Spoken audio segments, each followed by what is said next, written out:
అహోబిలంలో దాగి ఉన్న 5 రహస్యాలు చెప్తాను, వీడియో ఎండ్ వరకు చూడండి.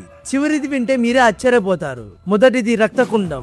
హిరణ్యకశ్యపుని సంహరించాక ఉగ్ర నరసింహస్వామి తన రక్తపు చేతులు కడిగిన చోటు ఇది. 1000 ఏళ్లు గడిచినా ఇక్కడ నీళ్లు ఇప్పటికీ ఎర్రగానే ఉండటం ఒక అంతు చిక్కని మిస్టరీ. రెండవది జ్వాల నరసింహ.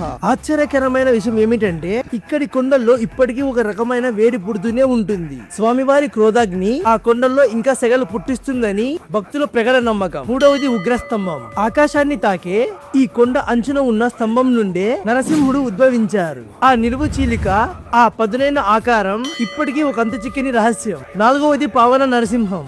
దట్టమైన అడవిలో ఉన్న ఈ ఆలయంలో అర్ధరాత్రి వేళ వింత శబ్దాలు వినిపిస్తాయని, సాక్షాత్తు దేవతలే అక్కడికి వస్తారని అంటారు. ఐదవది అహోబిలంలోని 9 క్షేత్రాలను మ్యాప్ లో కలిపి చూస్తే ఒక గరుడ పక్షి ఆకారం వస్తుంది. మీరు లక్ష్మీ నరసింహస్వామికి నిజమైన భక్తులు అయితే కామెంట్ సెక్షన్ లో జై లక్ష్మీ నరసింహ అని టైప్ చేసి ఈ వీడియోని షేర్ చేయండి.